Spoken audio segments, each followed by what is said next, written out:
Arc-en-ciel.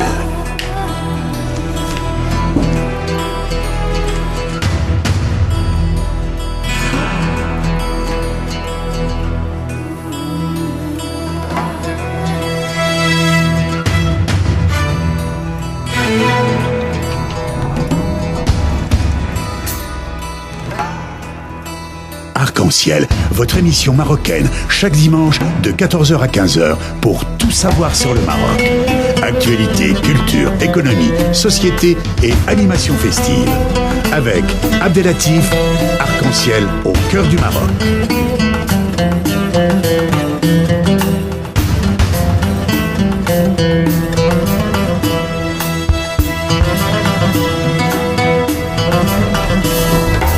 Arc-en-ciel, la chronique.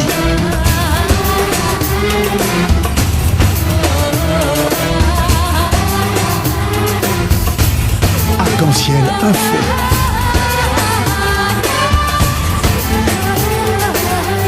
Arc-en-ciel, animation festive.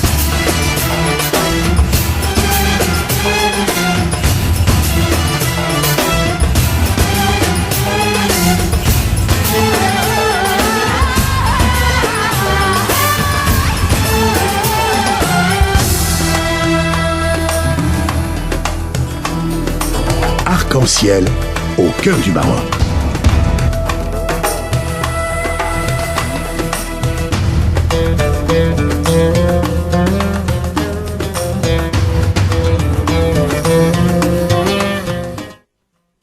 Bonjour à toutes, bonjour à tous. Bienvenue sur votre émission Arc-en-ciel en direct de Radio Pluriel, région Rhône-Alpes, sur la 91.5 et sur www.radiopluriel.fr.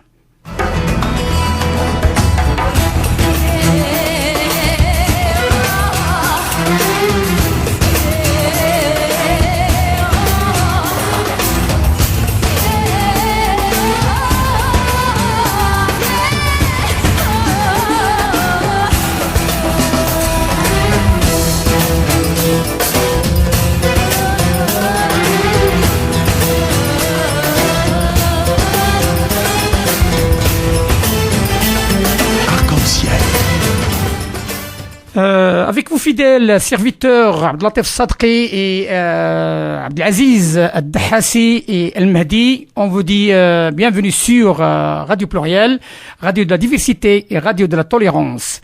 On peut pas être à côté d'un événement majeur qui nous touche de près et de loin, la relation entre nos deux pays d'origine et d'adoption, la France et le Maroc.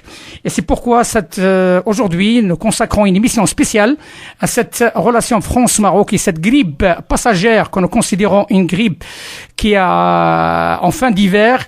Et nous souhaitons, à travers notre émission aujourd'hui, de montrer notre solidarité et notre soutien à la relation ancestrale, la relation forte entre deux pays amis, la France et le Maroc. Avant de prendre, rentrer en contact avec Sijawad Al-Kirdoudi, le président de l'Institut marocain des relations internationales en direct du Maroc, qui va nous éclairer à travers son analyse et ses recherches qui sont reconnues dans le monde entier. On vous laisse avec ce passage de discours de Sa Majesté le roi Mohamed VI en Côte d'Ivoire. Premier ministre, Excellences, Mesdames et Messieurs, c'est avec un plaisir renouvelé que je retourne en Côte d'Ivoire un an, presque jour pour jour, après ma visite d'État de l'année dernière. Ce laps de temps, aussi court soit-il, permet déjà de mesurer l'évolution importante que connaît la Côte d'Ivoire dans tous les domaines, grâce à l'action clairvoyante et déterminée du président Ouattara et à l'engagement citoyen de l'ensemble des forces vives de ce pays. C'est aussi avec une sollicitude toute particulière que je m'adresse aux travaux du Forum économique maroco-ivoirien, qui constitue l'expression de notre détermination à renforcer les relations entre nos deux pays en imprimant une nouvelle dynamique à leur coopération économique. L'organisation en Côte d'Ivoire d'un tel forum, pour la première fois en dehors du royaume et sur une terre africaine, n'est pas le fruit du hasard. C'est d'abord le reflet de la qualité des relations entre nos deux pays et l'expression de l'importance des liens politiques et économiques entre le Royaume et les pays de l'Afrique centrale et de l'Ouest. Ce choix est aussi une reconnaissance de l'importance de l'économie ivoirienne et notre confiance en son avenir. Ce n'est pas sans raison que votre pays abrite l'une des bases industrielles les plus actives de la région et l'une des plateformes de commerce les plus dynamiques.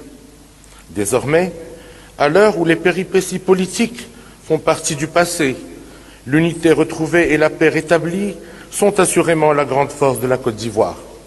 Son passé économique florissant est un véritable avantage comparatif.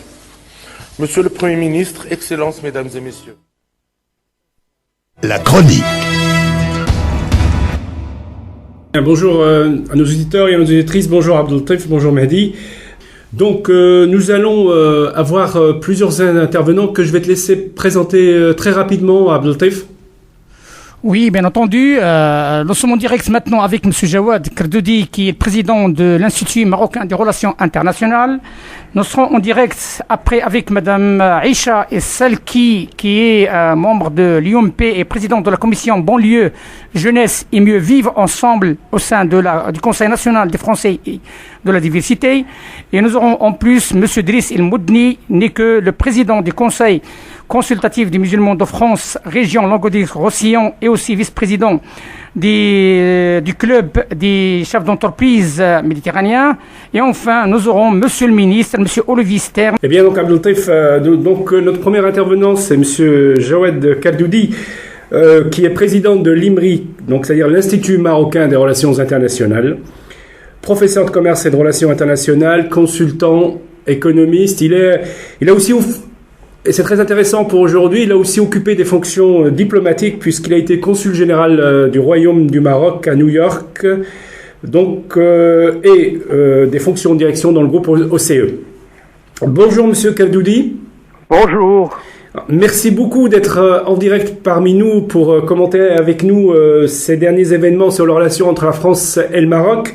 Mais avant de rentrer dans ce sujet, pourriez-vous d'abord nous présenter ce qu'est l'Institut marocain des relations internationales ?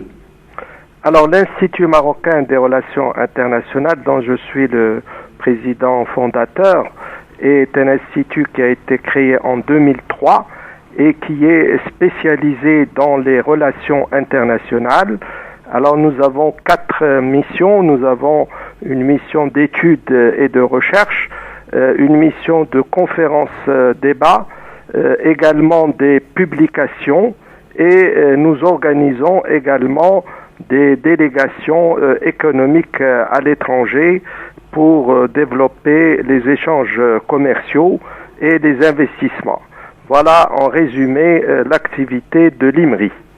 Eh bien, en tout cas, merci d'avoir été très bref et puis très synthétique. Alors, pour rentrer dans le sujet, le Maroc actuellement fait une forte, je dirais, politique en direction de la politique africaine. Et on parle de génie marocain. Alors, ma question, est-ce que le génie marocain est victime de son succès en matière de politique africaine, qui peut ne pas toujours être bien perçu de part et d'autre, au vu des réalisations majeures, je dirais, en termes économiques, diplomatiques, politiques. Voilà, un petit peu le sens de ma question. Voilà. Alors, d'abord, il faut expliquer aux auditeurs que le Maroc, dans le cadre de sa diversification de son économie, bien sûr, s'intéresse à l'Afrique subsaharienne pour plusieurs raisons. La première est la proximité géographique, mais aussi les liens historiques et religieux, et j'insiste sur ce côté-là qui est très important, et aussi le fait que l'Afrique subsaharienne connaît une croissance durant cette dernière décennie très intéressante. Donc pour toutes ces raisons, et sous l'impulsion de Sa Majesté le roi Mohamed VI depuis maintenant une décennie, il y a effectivement, on peut parler d'une politique africaine du Maroc qui a pour objet le développement politique, économique et social entre le Maroc et ces pays. Alors, comme vous l'avez dit, il y a peut-être d'autres pays qui ne voient pas d'un bon œil cette action du Maroc, mais je leur réponds que l'Afrique n'appartient à personne, donc chaque pays essaie de développer ses relations avec l'Afrique subsaharienne, et il n'y a pas d'ailleurs que le Maroc, il y a la France du fait de ses liens historiques avec l'Afrique, il y a aussi la Chine maintenant, il y a la Turquie, il y a le Brésil, donc l'Afrique est, si vous voulez, un marché.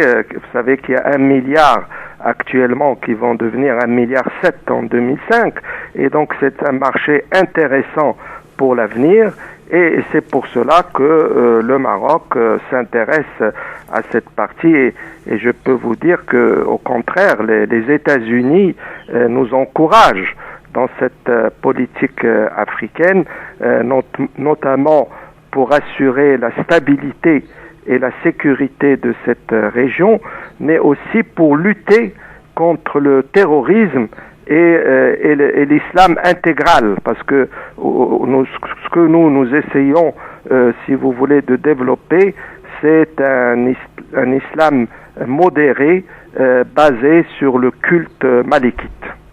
Très bien. Nous avions un petit peu évoqué tout cela ces dernières semaines avec différents intervenants. Je vais céder la parole à Abdeltif qui a une question à vous poser. Oui, Monsieur le Kerdoudier, ce matin, Monsieur Laurent Fabius, ministre des Affaires étrangères français, a déclaré il était invité de Monsieur Al-Kabash, que l'amitié franco-marocaine, que la France et le Maroc, ce sont 2 pays amis et qu'ils le resteront. Moi, je pense, et c'est le sens de ma question, est-ce que cette grippe passagère, qui a sans conséquence, qui a pesé récemment sur la relation France-Maroc, ce n'est pas peut être un moyen de renouveler encore la confiance et le travail d'ensemble entre les 2 pays? Alors, ce qu'il faut, c'est effectivement d'abord regretter qu'un ambassadeur de France, si cela est avéré, parce que maintenant, on ne sait pas exactement ce qui s'est passé, mais d'après les journaux, il est vrai que cette déclaration de l'ambassadeur de France vis-à-vis du Maroc est du moins inamicale de la part d'un responsable officiel. Parce que si vous voulez, ici au Maroc, on fait la différence entre ce que dit un responsable officiel et ce que peuvent dire les médias. Donc ça, c'est effectivement regrettable. La deuxième chose aussi, parce que malheureusement, tout ça est arrivé un peu en même temps, c'est le fait que une convocation portée par la police française, voilà encore un organe officiel qui se présente à la résidence de notre ambassadeur en France pour porter une plainte contre un haut responsable sécuritaire du Maroc. Donc ces 2 événements sont effectivement regrettables et ont beaucoup touché, parce qu'il y a beaucoup de sentiments entre le Maroc et la France, entre les Marocains et les Français, et si vous voulez, tout geste de ce genre, évidemment, porte atteinte à ce sentiment. Ceci dit, et en tant que, si vous voulez, responsable, enfin pas responsable, mais observateur des relations internationales, je considère que ce sont des incidents de parcours et que, vu les relations très étroites entre les 2 pays, il y a une communauté marocaine très importante en France, il y a des intérêts, il y a plus de 1000 entreprises ici qui travaillent au Maroc. Donc j'espère que ces incidents de parcours vont être oubliés dans les quelques semaines ou quelques mois à venir. Et d'ailleurs, comme vous l'avez dit, il y a eu un coup de téléphone du président de la République française à Sa Majesté le Roi, et dernièrement cette déclaration du ministre des Affaires étrangères français qui font que, en tant que Marocains, nous avons pleine confiance dans l'avenir. Eh bien, en tout cas, merci, Monsieur Kaldoudi. Je tiens d'abord à vous remercier énormément d'avoir pris du temps pour venir un petit peu nous éclairer. Nous espérons vous avoir rapidement et prochainement sur notre émission et un peu plus longuement sur la thématique des relations internationales, en tout cas vues du Maroc. Merci beaucoup. À toi, Abdeltaif. Aujourd'hui, il y a, 70 000 personnes employées dans l'offshoring. Et ça croît à une vitesse à 2 chiffres. Les difficultés en Europe, de ce point de vue, sont favorables au Maroc parce qu'il nous faut rechercher de la productivité nouvelle. Selon les participants, la stabilité politique et économique du royaume attire les investisseurs français. Ces derniers sont encouragés par les grandes stratégies sectorielles mises en place par le Maroc pour renforcer et accélérer la compétitivité.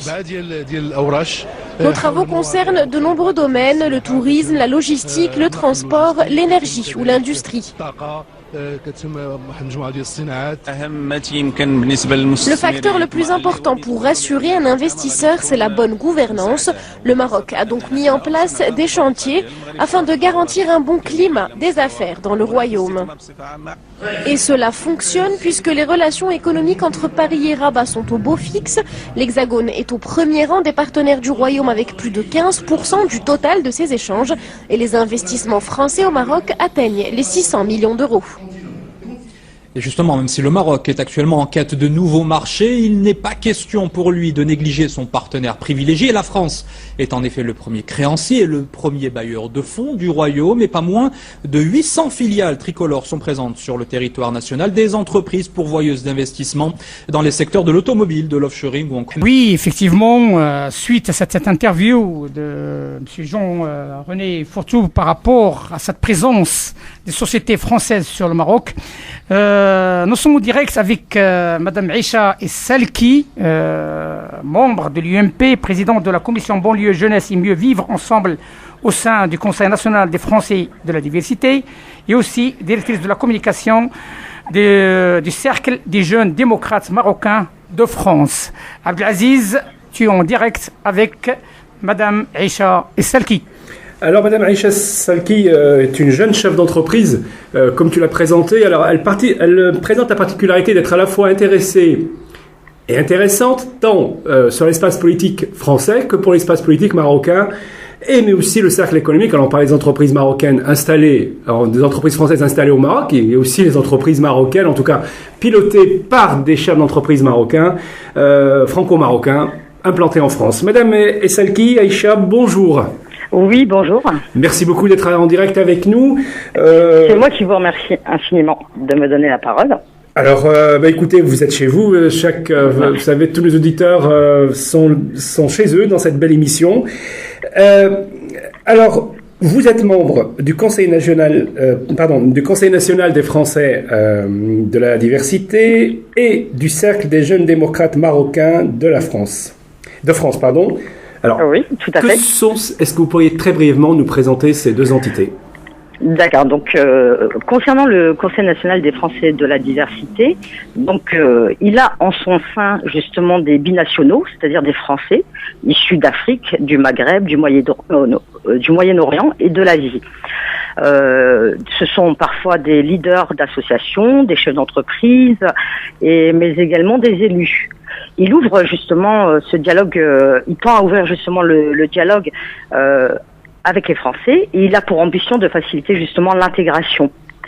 Il favorise aussi, il prône beaucoup pour un mieux vivre ensemble, mais également mieux vivre sa binationalité et faire émerger des talents sur la scène politique. Et puis justement aussi d'avoir des interlocuteurs sur le plan diplomatique. Quant au CJDM, c'est le Cercle des jeunes démocrates marocains. qui participe par le biais de ses membres, qui veut participer justement à l'essor démocratique que vit le Maroc. Et il cherche à sensibiliser également autour de projets dans le cadre d'améliorer le cadre des jeunes marocains aujourd'hui. Et l'objectif, c'est d'accompagner justement des projets dans le domaine social, culturel et économique. Très bien. Donc voilà. D'accord. Donc, voilà. En fait, ces deux associations, pour moi, elles représentent justement bien vivre sa binationalité. Eh bien, écoutez, c'est tout le mal qu'on peut souhaiter à tous nos compatriotes franco-marocains. Alors, vous êtes engagé politiquement, vous êtes engagé, je dirais, dans le monde associatif, sur les relations franco-marocaines, et puis, bon, vous connaissez un petit peu, vous êtes au fait des derniers événements. Alors, oui. Ma question, c'est comment une franco-marocaine vit ces événements, et puis, quelle est, à votre avis, la réaction la plus saine qui doit être celle des franco-marocains, des Marocains en tout cas vivant en France ou des Français vivant au Maroc par rapport à ce genre de situations qui sont passagères effectivement, mais qui malheureusement sont un petit caillou qu'il faut enlever, mais c'est un petit caillou dans les relations franco-marocaines. Eh bien, je dirais que cet incident, en tant que franco-marocaine, ou bien dans la diaspora, on va dire franco-marocaine, elle nous crée un sentiment de malaise. Et le rôle justement de cette diaspora politique franco-marocaine, elle doit avoir un rôle, et on se doit d'avoir un rôle pacificateur, et de maintenir justement ces liens d'amitié et de fraternité en France, de la France et du Maroc. Car il ne faut pas oublier que le lien qu'il y a toujours eu entre la France et le Maroc, et ce depuis le 6 novembre 1955, date à laquelle la France justement a reconnu l'indépendance du Maroc, et puis le Maroc et la France ont toujours depuis coopéré de manière fraternelle et amicale. Et justement, moi je pense que le rôle justement de cette diaspora franco-marocaine, c'est justement de préserver ces liens-là, et elle est aussi un atout pour que justement il n'y ait plus justement ce genre d'incident, car finalement ces incidents, c'est tout simplement une maladresse, on va dire diplomatique, car on ne connaît pas justement la coutume des uns et des autres, et nous devons justement dépasser tout cela. Voilà, ça c'est mon sentiment en fait par rapport à vraiment cette diaspora. Eh bien écoutez, nos auditeurs ont été très très intéressés par votre intervention, en tout cas. Madame Essalki, merci beaucoup d'être intervenue dans notre, écoutez, dans cette émission qui est aussi la vôtre, Elle n'est pas clionnaise, hein, cette émission. Ah ouais. Elle est pour toute la population de l'Hexagone et à l'extérieur de l'Hexagone. Et bien entendu, vous savez que pour toutes vos activités associatives, puisqu'elles permettent de relancer, en tout cas de mettre en une belle image des relations franco-marocaines, vous savez que vous êtes bien bienvenue pour venir nous annoncer vos futures actions. Merci beaucoup, c'est ce que j'apprécie beaucoup dans votre radio justement. Voilà. Eh bien Madame Salki, j'apprécie énormément. Merci beaucoup et puis à très bientôt sur nos ondes. À très bientôt. Merci Abdeltaïf. Merci. Merci beaucoup. Au revoir. معنا وين يبانو رجال وما نعرفوش العيبة راه مساكن غير يحلمو مراد الله يعفو الصحراء بلاد المغرب هادو هبلو واش يسالو معنا وين يبانو رجال وما نعرفوش العيبة راه مساكن غير يحلمو مراد الله يعفو الصحراء بلاد المغرب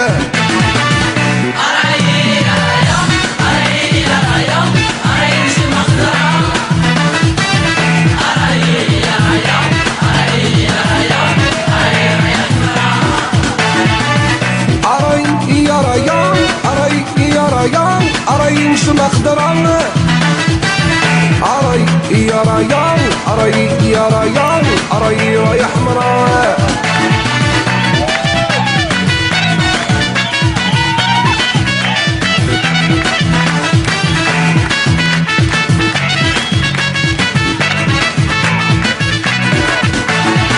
سيدنا وحنا يا موراه ربي يحفظه ورعاه مالكنا ونموت نطيح حنين فينا والخير معاه كل شي لقى له دواه المغرب راه مليح سيدنا وحنا يا موراه ربي يحفظه ورعاه مالكنا ونموت نطيح حنين فينا والخير معاه كلشي لقى له دواه المغرب وراه مليح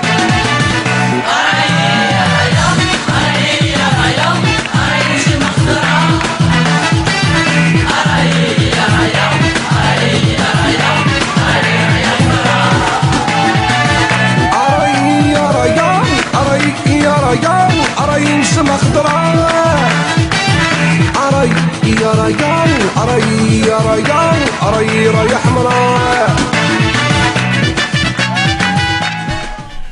Oui, Cheikh Abdelaziz, il est 14h26 sur Radio Pluriel et l'émission marocaine Arc-en-Ciel, émission 100% marocaine pour la promotion d'un Maroc nouveau, un Maroc fédérateur, un Maroc lié depuis l'éternité avec notre pays d'adoption, la France. Et nous aurons notre troisième intervenant, et pas le moindre duquel, c'est M. Driss El Moudni, qui est en direct avec nous sur les ondes de l'émission Arc-en-Ciel sur Radio Pluriel, Radio de Diversité. Abdelaziz, c'est à toi. Eh bien, Abdelatif, merci beaucoup. Alors, Driss El Moudni est un chef d'entreprise dans la région du Gard, donc dans le département du Gard, pardon, région du Languedoc-Roussillon. En même temps, il est, au-delà de ses activités professionnelles, vice-président du Club des entreprises méditerranéennes et président du CRCM, donc Languedoc-Roussillon, c'est-à-dire le Conseil régional du culte musulman. Donc, Monsieur El Moudni, disons, représente un petit peu cette nouvelle génération de responsables, de chefs d'entreprise et en même temps de responsables associatifs qui s'impliquent pleinement dans la vie politique dans le sens noble du terme. Alors, bonjour Monsieur El Moudni. Bonjour. Merci beaucoup énormément d'être en direct parmi nous pour venir un petit peu commenter avec nous l'actualité. Vous êtes président du Club des entreprises méditerranéennes, pardon. Oui, je suis vice-président, oui. Vous êtes vice-président. Nous sommes et on sait que la région Languedoc-Roussillon est une région extrêmement liée économiquement au Maroc, tant dans les fruits et légumes que dans beaucoup d'autres activités. Et on a eu ces derniers événements qui sont fâcheux au demeurant et qu'on peut considérer à la limite comme une petite ombre éphémère, mais très éphémère dans les relations entre le Maroc et la France. Alors qu'en est-il ? Alors quel est leur impact dans le monde des affaires ?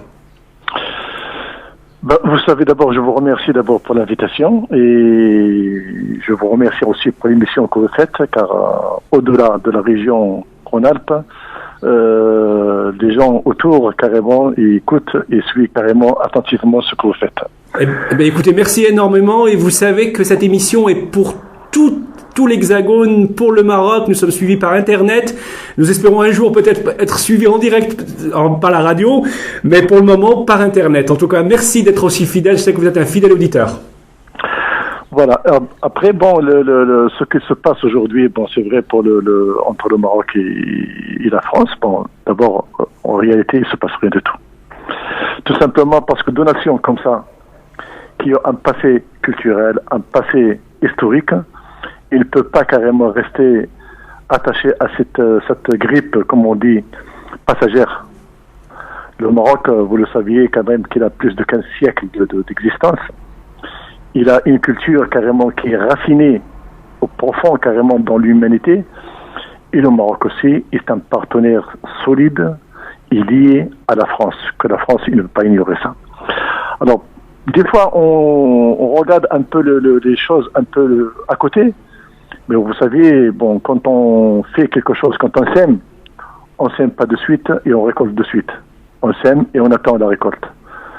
La France aujourd'hui, plus que jamais, et dans toutes les grandes nations, l'économie, il joue énormément sur la politique. Et l'économie aujourd'hui, on le trouve dans ces grandes nations, le Maroc et la France. C'est pour ça aujourd'hui, économiquement, la France et le Maroc, ils ne peuvent pas carrément se chamailler. Au contraire, il faut se solider et consolider et œuvrer pour aller plus loin encore. Très bien. Je vais donc continuer. Alors, vous nous dites, donc, si je reprends bien, vous avez dit, bon, en fait, c'est un non. Vous dites que c'est un non-événement, qu'il n'y a rien, mais que nous avons quand même, en tout cas au niveau des médias, il y a un traitement de cette affaire qui est réel. Et poser la question, comme tout à l'heure, nous avons demandé de poser la question à Madame Aïcha Salki, quelle est la bonne réaction, quelle est la juste réaction des leaders, en tout cas franco-marocains, des leaders associatifs? Je sais que nous sommes aussi suivis par beaucoup de présidents d'associations franco-marocaines qui sont sollicités pour donner un avis. Alors, je sais que vous êtes un homme d'expérience et considéré comme quelqu'un de très sage. Est-ce que vous pourriez un petit peu nous donner votre avis? Quelle est la bonne réaction à avoir?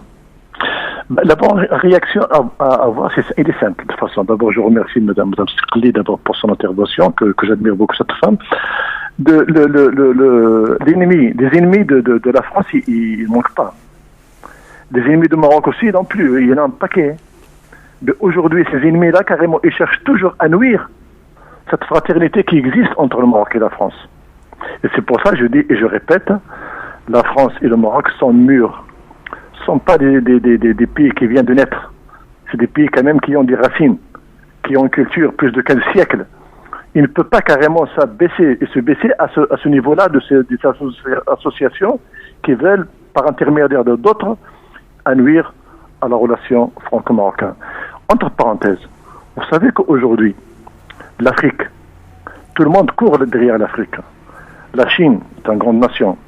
Toutes les États-Unis, la Russie, aujourd'hui la France, elle est là à côté de l'Afrique. Elle est au bord de l'Afrique. Et aujourd'hui, plus que jamais, le sud-sud, c'est l'axe qu'il faut suivre. Le Maroc, il est là, il est planté, et on montre au monde entier carrément que le Maroc, il travaille, il ne parle pas. Donc, en clair, le rôle qu'a joué la France par rapport à l'Europe et à l'Union européenne par rapport au Maroc, le Maroc se doit aujourd'hui de renvoyer la réciprocité à son vieil ami historique depuis 15 siècles, si je résume. Exactement. Merci beaucoup. En tout cas, Monsieur Moudni, merci beaucoup d'avoir pris de votre temps. Cher Abdeltaif, je te cède la parole. Oui, شكرا جزيلا للسي الحاج دريس المدني اللي خدم الوقت ديالو اليوم الحد، ومرحبا به هو وللاخوان بهذيك المنطقه. تحياتنا خاصه للحاج عبابو ولا الحاج حميده ولا جميع الاخوه الموجودين بهذه المنطقه، والى اللقاء عما قريب باذن الله. شكرا جزيلا.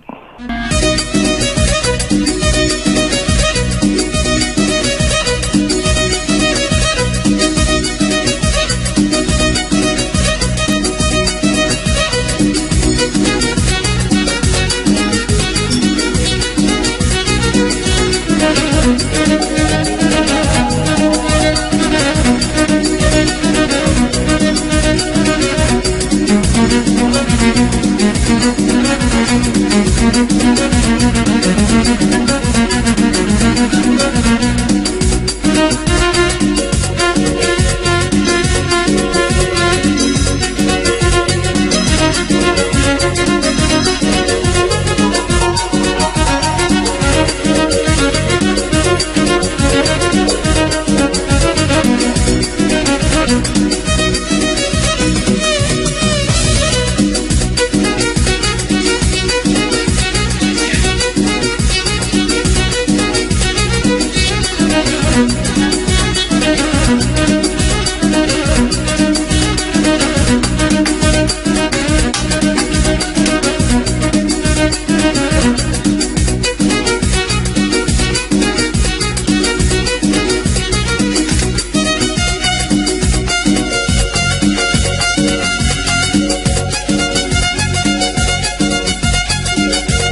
Oui, vous êtes toujours en direct sur Arc-en-Ciel, une émission marocaine sur Radio Pluriel, Radio de la tolérance et la diversité.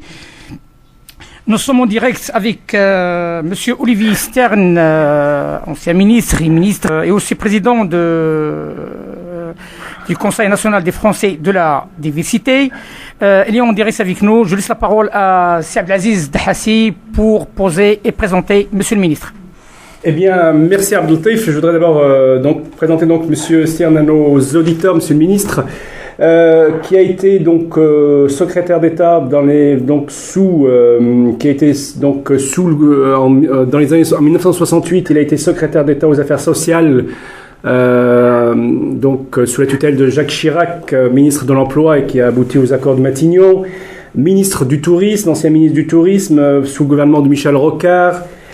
Ensuite, conseiller depuis 2009 du président de la présidence de la République pour l'Union pour la Méditerranée et secrétaire national à l'UMP en charge de la diversité. Bonjour Monsieur le ministre, est-ce que j'ai oublié des choses? Bonjour, non, je suis un ancien en effet de la politique, j'étais déjà député sous le général de Gaulle et j'ai participé avec le général à l'indépendance des pays africains. Ensuite je suis rentré au gouvernement sous Georges Pompidou, où j'étais chargé des relations avec le Parlement et porte-parole du gouvernement, et puis j'y suis resté avec Valéry Giscard d'Estaing pendant tout son septennat, comme ministre de l'Outre-mer d'abord, et puis ensuite comme secrétaire d'État aux Affaires étrangères et comme ministre de la Coopération. Et puis, en effet, j'ai été ministre du Tourisme dans le gouvernement de Michel Rocard, sous le président Mitterrand, avant d'être à l'Élysée avec Nicolas Sarkozy pour m'occuper des relations entre l'Union pour la Méditerranée et l'Union africaine. Donc voilà un curriculum vitae qui montre que j'ai participé à la vie de la Ve République depuis ses débuts jusqu'à aujourd'hui. Donc, alors moi je vais vous faire un parallèle, Monsieur le ministre. Vous avez à la fois effectivement accompagné depuis la nouvelle Constitution 58, la Ve République, mais oui, en même temps c'est le Maroc sous le règne de Feu Hassan II, l'arrivée de Sa Majesté Mohamed VI, les relations franco-marocaines. Nous savons tous que vous êtes au fait de toute cette histoire. Et oui, nous avons malheureusement, vous savez, comme dans toutes les relations de famille, il y a des moments, des petits titillements, des petites comment on peut dire, chamailleries. Est-ce que le terme chamaillerie, à votre avis, quel est le bon terme que vous utiliseriez pour cette situation actuelle? Je crois que, comme vous le dites vous-même, dans toutes les familles unies, il peut y avoir de temps en temps des petits désaccords. Je crois qu'il ne faut pas que ceci cache la réalité, qui est l'amitié profonde qui existe entre le Maroc et la France. Moi-même, j'ai été en voyage officiel avec Raymond Barre, dont j'étais le secrétaire d'État aux Affaires étrangères. J'ai été reçu par le roi Hassan II. Ensuite, j'ai été à ses obsèques avec Valéry Giscard d'Estaing et Jacques Chirac. J'ai des relations très fréquentes avec les Marocains de France, puisque je m'occupe des Français de la diversité, et je suis très attaché aux relations très étroites entre le Maroc et la France depuis toujours.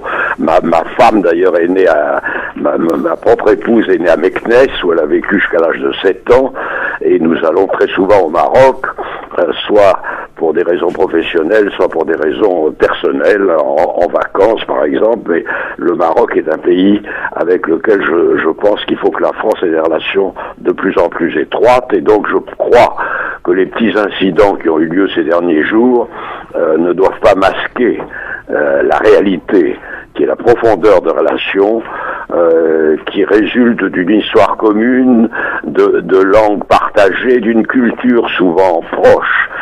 Certes, le Maroc est un pays qui a des atouts extraordinaires, car il est à la fois proche de l'Amérique, par ses côtes, il est proche de l'Est puisqu'il a des relations privilégiées avec les pays arabes, il est proche du Sud parce qu'il a des relations privilégiées avec beaucoup de pays d'Afrique noire, et il a des relations évidemment vers le Nord avec la France et l'Europe traditionnelle et très ancienne.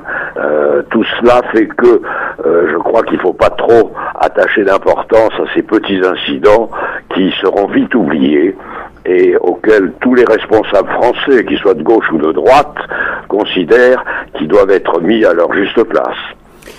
Monsieur le ministre Stern, vous avez un petit peu rappelé un peu une histoire, une histoire commune entre la France et le Maroc depuis une quarantaine d'années, voire une cinquantaine. Oui. À la fois, Monsieur le Président Hollande est intervenu pour calmer cette affaire au plus haut niveau, ou que ce soit la dernière, je crois que l'intervention de Laurent Fabius, qui a rappelé que le Maroc et la France sont deux pays amis et le resteront. C'est tout à fait dans la continuité de ce que vous êtes en train de nous dire. Absolument. J'ajoute que je crois que le Maroc va jouer un rôle de plus en plus important dans la construction qui est en train de se faire de l'Afrique. N'est-ce pas? Le Maroc a vraiment une influence profonde, à la fois sur les pays du Maghreb, naturellement, mais aussi bien au-delà, jusqu'au Golfe arabique, et il a des relations également très étroites avec la plupart des pays d'Afrique noire, et je crois que, comme on va assister dans les 20 ans qui viennent à une progression spectaculaire de l'Afrique, les 20 dernières années, c'était l'Asie. Maintenant, ça va être l'Afrique. Et je crois que le Maroc peut jouer un rôle de pivot, de moteur, d'entraîneur de cette Afrique. Il sera un des pays qui va compter dans le développement de l'Afrique de plus en plus. Et je crois que je vais suivre cela avec beaucoup d'attention. J'ajoute que je pense que on est dans un monde de grands ensembles. Vous avez, moi quand j'ai commencé la politique du temps du général de Gaulle, il y avait deux grandes puissances. Il y avait les États-Unis d'Amérique et l'Union soviétique. Aujourd'hui, le monde devient multipolaire. Il y a la Chine, l'Inde, le Brésil, les États-Unis, l'Europe, etc. Et il faut que l'Afrique renforce ses entités régionales. Il y en a une qui marche bien, c'est celle de l'Afrique de l'Ouest, le CEDEAO, qui a une banque très active, une activité réelle. Je crois que le Maroc devrait veiller à ce que l'Oumma, l'Union du Maghreb arabe, qui va de la Mauritanie à la Libye, devienne un des grands du monde de demain. Il y a tout pour que ça marche.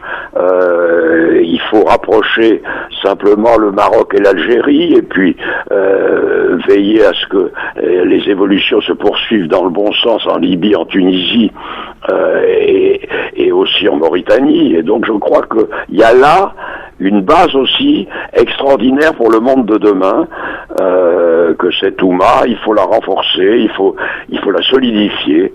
Et si la France peut y aider, je crois que ce serait une bonne chose. J'ajoute que moi-même, j'attache une grande importance à la francophonie. La francophonie, elle est aujourd'hui fondée sur la culture et la langue. Et il faut, dans les années qui vont venir, lui donner une dimension économique.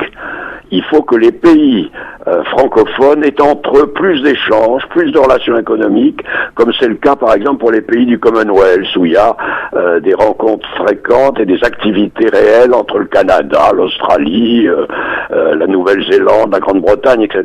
Nous, dans le monde francophone, il faut ajouter une dimension économique à la dimension culturelle et linguistique, et je crois que le Maroc peut y contribuer très largement, et donc je suis de très près l'évolution de ce pays auquel me lie énormément d'atouts et de relations personnelles. Eh bien, écoutez, Monsieur Stern, je vous remercie de votre réponse. Je vais céder la parole à Abdeltif, qui a une question à vous poser. Non, monsieur le ministre, ce n'est pas une question, mais par contre, c'est une phrase qui a été dite par un chercheur marocain universitaire, il s'appelle monsieur Youssef Chiheb, à l'occasion de cette petit incident éphémère qui a failli salir l'image qui existe entre la France et le Maroc. Ce monsieur a dit que l'amitié ancrée et les intérêts vétos entre le Maroc et la France est le meilleur antidote et le meilleur vaccin contre cette grippe passagère. Non, je crois que c'est une bonne analyse et il a raison. Je pense aussi que les liens sont si forts entre nos deux pays, qui sont d'ailleurs proches même géographiquement l'un de l'autre. Les liens sont si forts que c'est pas tel ou tel petit incident qui peut les remettre en cause. Je crois que il a parfaitement raison et je partage totalement son analyse. Vous savez, quand des amis sont très proches, de temps en temps, il peut y avoir une petite querelle, mais elle n'efface jamais l'amitié quand celle-ci est profonde. Et c'est le cas naturellement entre la France et le Maroc. Eh bien, écoutez, Monsieur Stern, Monsieur le ministre Stern, en tout cas, merci beaucoup de votre intervention. On va rester sur votre dernière phrase. Lorsque deux amis ont une réelle amitié, c'est pas quelques petites chamailleries qui viendront ternir cette amitié. Merci beaucoup, Monsieur Stern. Vous êtes chez vous dans cette émission. Merci beaucoup. Merci. Au revoir, monsieur. Abdel Taïf. Oui, cher Aziz, donc on continue le peu de temps qui reste sur notre émission parce qu'il est 14h48. Bien entendu, il faut qu'il y ait un peu de la musique, il faut qu'il y ait un petit peu de quelques moments de joie et de gaieté. Et on va vous laisser avec cette belle chanson de jeunes marocains à l'étranger qui sont fidèles aux constantes de notre pays. والتملص من الواجب ودقت ساعة الوضوح فأما أن يكون الشخص وطنيا أو خائنا ربي العالي العالم احمي بلادنا وصونها من شر الناس اللي تكوي بالنار وتظلم سيدي رحنا معك سير بينا وعلي شباب نساء ورجال آمنا فيك كبير ربي العالي العالم احمي بلادنا وصونها من شر الناس اللي تكوي بالنار وتظلم سيدي رحنا معك سير بينا وعلي شباب نساء ورجال آمنا فيك كبير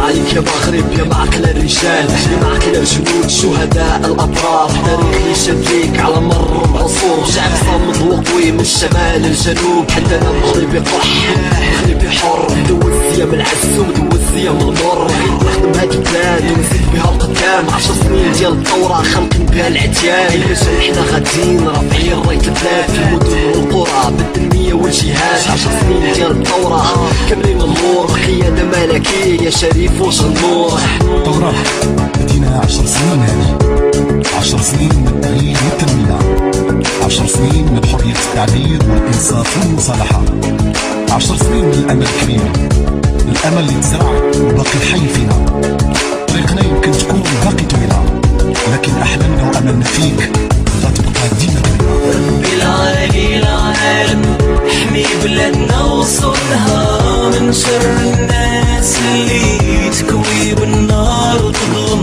سيدي رحنا معك سير بينا وعلي شباب نساء ورجال آمنا فيك كبير ربي العالي العالم احمي بلادنا وصونها من شر الناس اللي تكوي بالنار وتظلم سيدي رحنا معك سير بينا وعلي شباب نساء ورجال آمنا فيك كبير فأما أن يكون الشخص وطنيا أو خائنا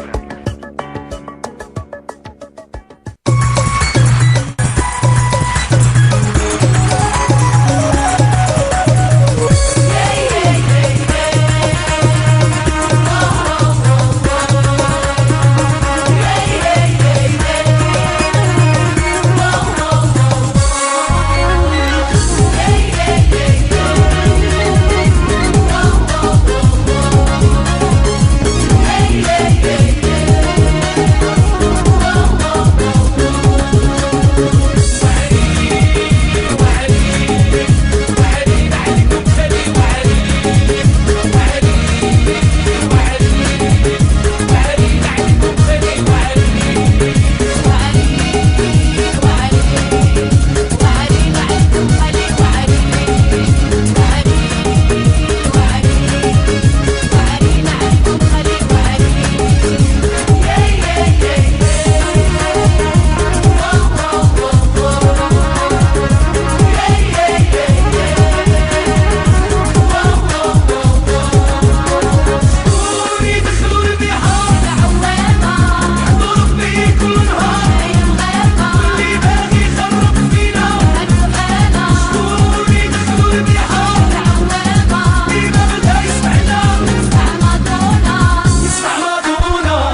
الساعة 2:54 في إذاعة بلوريال et votre émission Arc-en-Ciel pour un Maroc nouveau.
قلنا إلى 4 دقائق لنهاية هذا البرنامج. تحية خاصة من طاقم هذا البرنامج عبد اللطيف الصدقي وعبد العزيز الدحاسي والمهدي في لا تكنيك. تحية خاصة للمستمعين الكرام بالمغرب وخارج المغرب وبهنا بمنطقة غونالب وبفرنسا وعبر أوروبا. تحية خاصة للمغاربة العالم أينما كانوا. هذه إذاعتكم منكم وإليكم، وإلى الملتقى الأسبوع المقبل ودائما مع الجديد. أسبوع طيب وإن شاء الله مع أخبار سعيدة في هذا الأسبوع.